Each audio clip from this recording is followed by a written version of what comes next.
வணக்கம் தூத்துக்குடி மீனவன். ரொம்ப பேர் எங்கள்கிட்ட வந்து கேட்டுகிட்டே இருந்தீங்க, சீலா கருவாடை வந்து ஒரு தொக்கு மாதிரி வச்சு காமிங்க அப்படின்ட்டு. நாங்கள் இன்றைக்கி வந்து அந்த சீலா கருவாடை தொக்கு மாதிரி தான் வச்சு காமிக்க போகிறேன். இது வந்து நம்மள்ட்ட வந்து சீலா கருவாடுங்க, சில இடங்களில் வஞ்சிரம்னு சொல்லுவாங்க, எல்லா இடங்கள்லையும் நாங்கள் வந்து சீலான்னு சொல்லுவோம். இது வந்து பொறுத்தளவு பார்த்திங்கன்னா, இந்த கருவாடை பொறுத்தளவு குழம்புல போட்டால் கரைஞ்சிரும், சரிங்களா? இன்னொரு கருவாடு இருக்குது, அது குழம்புல போட்டால் கரையாது, சீலாவிலேயே. இது வந்து எங்கள்கிட்ட வர்ற ஒரிஜினல். சீலாவிலேயே ரொம்ப ரகம் உண்டு, ரொம்ப ரகம்னா ஒரு 2-3 ரகம் உண்டு. ஒரிஜினல் இருக்குது, டூப்ளிகேட் இருக்குது. அந்த டூப்ளிகேட்லாம் பார்த்திங்கன்னு வச்சுக்கோங்களேன், இப்போ நம்ம ஒரு ரேட்டு கொடுப்போம், ஒரிஜினல் வந்து அந்த ரேட்டை விட்டு குறைச்சி கொடுக்க முடியாது. ஏன்னா மீனே எங்களுக்கு வந்து தரமாக ரேட்டு வந்துடுங்க, அதனால் குறைச்சி கொடுக்க முடியாது. வஞ்சிரத்தை பொறுத்தளவு மட்டும் மற்ற மீனோட குறைச்சி கொடுத்துடலாம். குழம்புல போட்டால் கரையக்கூடிய கருவாடுன்னு எதுக்கு சொல்கிறேன்டா, இது வந்து கடல்லேருந்து பிடிச்சிட்டு வந்து ஐஸ் எதுவுமே இது மேலே வந்து ஒரிஜினலாக ஃப்ரெஷ்ஷாக வர்றதில் ஐஸ் எதுவுமே படாது. அப்போ ஐஸ் எதுவும் படாமல் அதை வந்து வயிற்று கிழித்து உப்படித்து நாங்கள் வச்சு காய வைக்கிறது தான். இது ஐஸ் அடித்து வரும்ல, 1 வாரம் 2 வாரம் 3 வாரம் கழிச்சோ, இல்லை 4 நாள் கழிச்சோ, 2 நாள் கழிச்சோ, எப்போ ஐஸ் பட்டு அதை கிழித்து உப்பு அடித்தோம்னா அந்த கருவாடு வந்து கரைஞ்சிரும். கரையாது. அதுதான் அதுக்கும் இதுக்கும் உள்ள வித்தியாசம். சவரன்லாம் சொல்லுவாங்க, சீலாவிலேயே இந்த தோலை பார்க்க அப்படியே ஒன்று போல் இருக்கும், சவரன் சொல்லுவாங்க. அந்த கருவாடெலாம் நம்மள்ட்ட கிடையாது. இது வந்து நம்மள்ட்ட வர்ற ஒரிஜினல் சீலா கருவாடு, சரிங்களா? உள்ளே பார்த்தீங்களா எவ்வளோ சதம் இருக்கும். நம்மள்ட்ட வர்ற கருவாடை பொறுத்தவரை பார்த்தீங்கன்னா, நீங்கள் பிடிச்சி அமுக்குன்னா அமுங்கும். இந்த இருக்கிற இந்த இடம் வந்து அமுங்குங்க. வாங்க இது எப்படி நான் வந்து தொக்கு வைக்கிறேன் அப்படின்னு சொல்லிட்டு பார்த்துட்டு நீங்களே இதே மாதிரி உங்கள் வீட்டில் வைங்க.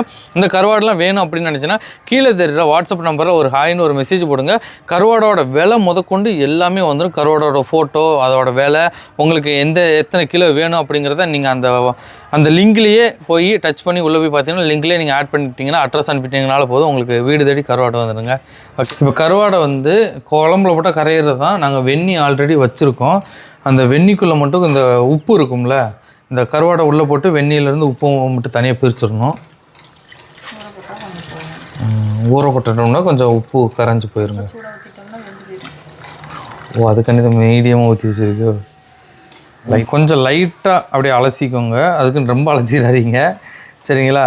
கழுவிட்டு இந்த தண்ணியை நான் கீழே ஊற்றிட்டு வேறு தண்ணி ஊற்றுறேன்னா, இப்போ வேறு தண்ணி ஊற்றுவோம். எங்களுக்கு வந்து இந்த 3 பீஸ் மட்டுமே போதும்.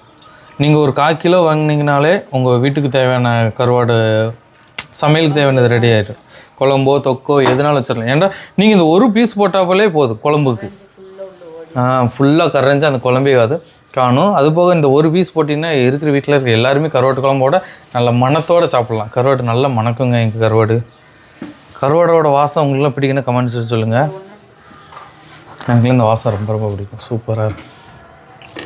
எங்கள்கிட்ட இருந்து வர்ற கருவாடை பொறுத்தவரை பார்த்திங்கன்னா, நாங்கள் ஒரு பிளாஸ்டிக் கண்டெய்னரில் போட்டு அடைச்சி கொடுப்போம். அது வந்து உங்கள்கிட்ட கொரியர் வர்றதுக்கு 1 நாள் 2 நாள் ஆகும்போது வந்து பார்த்திங்கன்னா உள்ளே காற்று போகாது, காற்று ரிட்டன் வெளியும் போகாதா, அதனால அந்த கருவாடு வந்து உங்களுக்கு ஃபஸ்ட் எடுத்தோன்னே ஒரு ஸ்மெல் வரும் திறந்த உடனே. அதை எடுத்து சும்மா நார்மலாக இப்படி ஒரு இடத்துல வச்சுட்டு கொஞ்சம் லைட்டாக அந்த காற்று போயிட்டு வர்ற மாதிரி வச்சுட்டிங்கன்னு வச்சுக்கோங்களேன், அதுக்கப்புறம் ஸ்மெல்லே வராது. அதுக்கப்புறம் மோந்து பாருங்கள், சூப்பராக இருக்கும், செமையாக இருக்குது. பீஸை பார்த்திங்களா, செமையாக இருக்குல்ல, ஒரிஜினலுங்களா? வாங்கி சாப்பிட்டுங்க. வஞ்சிரம் கருவாடு டூப்ளிகேட்லாம் கொடுப்பாங்க, தயவுசெய்து அதெல்லாம் வாங்கிடாதீங்க. விலை குறைச்சி கொடுத்தாங்கன்னா அதெல்லாம் டூப்ளிகேட்டு, நம்பிடாதீங்க, சொல்லிட்டேன். தெரிஞ்சவங்கள்ட்ட வாங்குங்க. உங்கள்கிட்ட கருவாடு பொறுத்தவரை பார்த்தீங்கன்னா உங்களுக்கு யார் நம்பிக்கை இருக்கோ அவங்கள்ட்ட வாங்குங்க.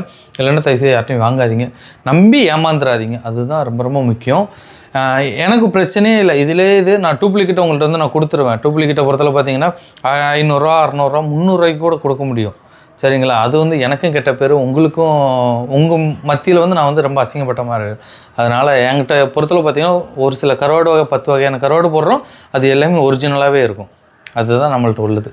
நம்ம வந்து அடுப்பை வந்து பற்ற வச்சுக்கிறோம், பற்ற வச்சாச்சு. இப்போ வந்து எண்ணெய் ஊற்ற போகிறோம், சரிங்களா? தேங்காய் எண்ணெய் தான் நான் ஊற்ற போகிறேன்.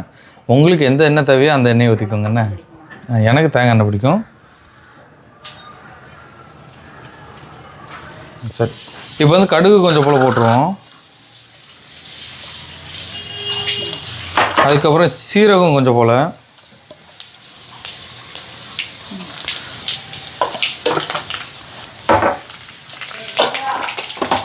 அதுக்கப்புறம் சின்ன வெங்காயமும் கருவேப்பிலையும் உள்ளே போட போகிறோண்ணா. அம்மா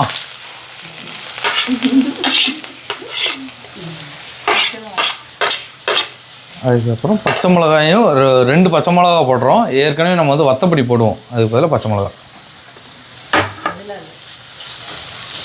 இது கொஞ்ச நேரம் வதங்கட்டும். நீங்கள் கருவாடுலாம் நல்லா டேஸ்ட்டாக வரும். கருவாட்டு குழம்போ இல்லை எந்த குழம்பு டேஸ்ட்டாக வரணும் அப்படின்னு நினச்சிங்கன்னா, சுவையாக இருக்கணும்ல, அதுக்கு சின்ன வெங்காயத்தை வந்து யூஸ் பண்ணோம்னா சூப்பராக இருக்கும். இது கொஞ்சம் நேரம் வேகட்டும். அது வரைக்கும் நான் தக்காளி வெட்டிட்டு வந்துடுறேன். தக்காளி சின்னதாக வெட்டிடுறோம். நான் வந்து உப்பு வந்து போடுறேன். உப்பு பொறுத்தளவு வெங்காயம் வதங்குறதுக்காக போடுறேன், சரிங்களா? கருவாடில் வந்து உப்பு இருக்கும், அதனால் நீங்கள் எக்கா இருந்தாலும் உப்பு போட்டுறாதீங்க. கொஞ்சம் போல மட்டும் போடுங்கண்ணே, ரொம்ப போட்டுறாதீங்க. ரொம்ப போட்டுட்டிங்கன்னா மறுபடியும் நீ திட்டுவீங்க. ஏன்னா கருவாட்டில் உப்பு இருக்கும் சீலாவில், அதனால தான் கெட்டே போகாது ரொம்ப நாள் ஆனாலும்.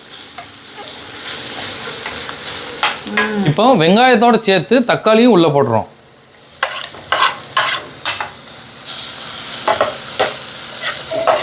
அதை கிண்டணும். ஆமாம், சுட மாட்டுக்கு.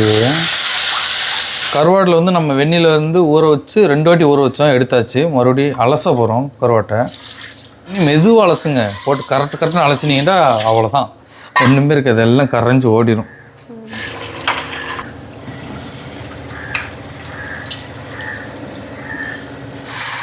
எடுக்க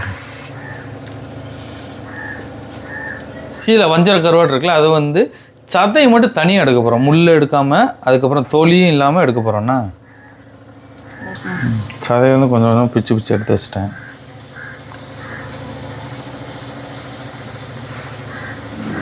நடுமுள் தான் இருக்கும், அதுக்கப்புறம் அந்த வயிற்று பகுதியிலும் முள் இருக்கும், அவ்வளோதான். வேறு எதுலேயும் முள் இருக்காது.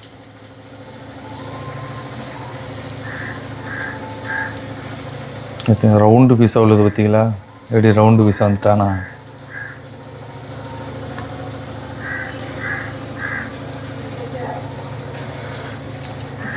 பிச்சுட்டு காட்டுறேன். இங்கே பாருங்கள், சதை எல்லாத்தையும் தனித்தனியாக பிச்சு எடுத்தாச்சு. ஒரு குறிப்பிட்ட சைஸுக்கு ஏற்ற மாதிரி, உங்களுக்கு தேவைக்கு ஏற்ற மாதிரி நீங்களும் பிச்சு போட்டுங்க. கரைஞ்சிரும், இருந்தாலும் லைட்டாக நான் பிச்சு போடுறேன். இருந்தாலும் கொஞ்சம் கொஞ்சம் பிச்சு போடுறேன். இப்போ வந்து தக்காளி வெங்காயம் நல்லாவே சூப்பராகவே வதங்கிட்டு, மஞ்சள் பொடி, அதுக்கப்புறம் வத்தப்பொடி,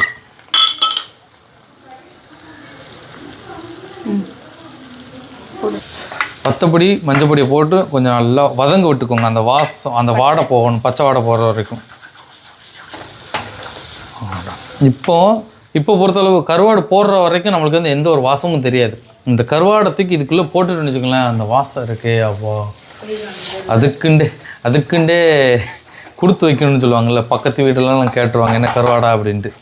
பக்கத்து வீடு இல்லையே? இல்லை, வேறு என்ன பண்ண,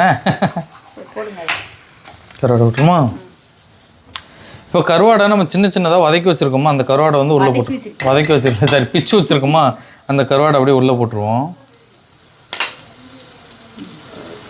அவ்வளோதாங்க, போட்டு பிரட்டிடுவோம். ஆமாம், தண்ணி ஊற்றிடாதீங்க. அப்படியே சிம்மில் வச்சு அப்படியே கொஞ்சம் நேரம் மூடி வச்சுன்னு வச்சுக்கோங்களேன். வாடை அந்த திறக்கும்போது வருமே வாடை வாசம் வேறு லெவல். சூப்பராக நல்லா வாசத்தோடு கலந்து வஞ்சர மீன் தொக்கு வந்து ரெடி ஆகிட்டுங்க. இதில் வந்து கருவாடு எங்கே இருக்குன்னே நீங்கள் கண்டுபிடிக்க முடியாது.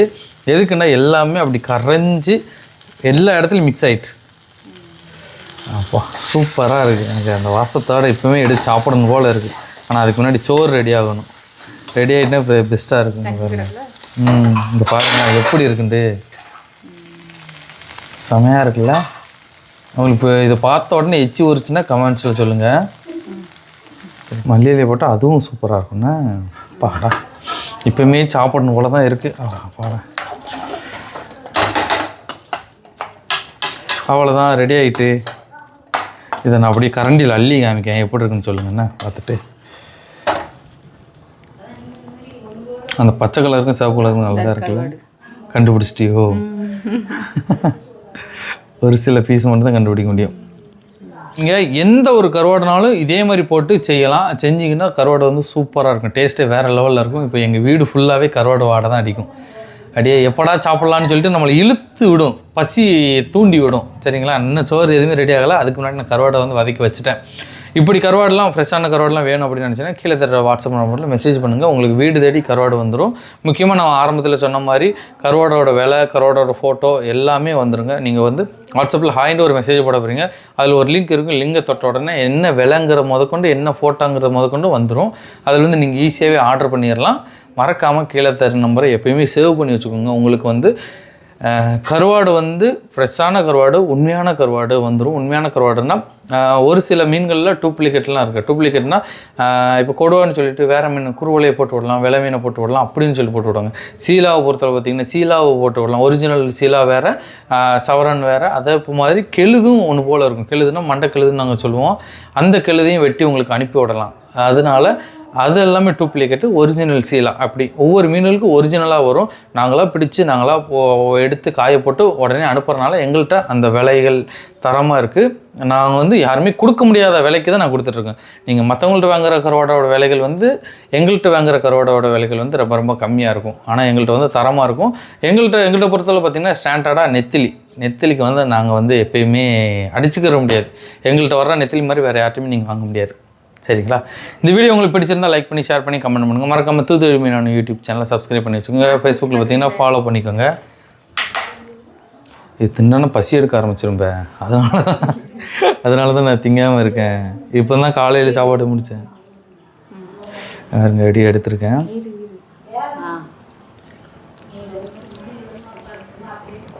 பா சூப்பராக இருக்கும், செம்ம டேஸ்ட்டாக இருக்குது. அப்படி கஞ்சி இருந்துச்சோ அவ்வளோதான், காலி பண்ணிடுவேன். ரசமோ இல்லை சாம்பாரோ இருந்துச்சுடுங்க, வேறு லெவல். உப்பு, வரப்பு எல்லாமே சூப்பராக இருக்குது. ஓகே, நீங்களும் இதே மாதிரி செஞ்சுக்கிங்க என்ன.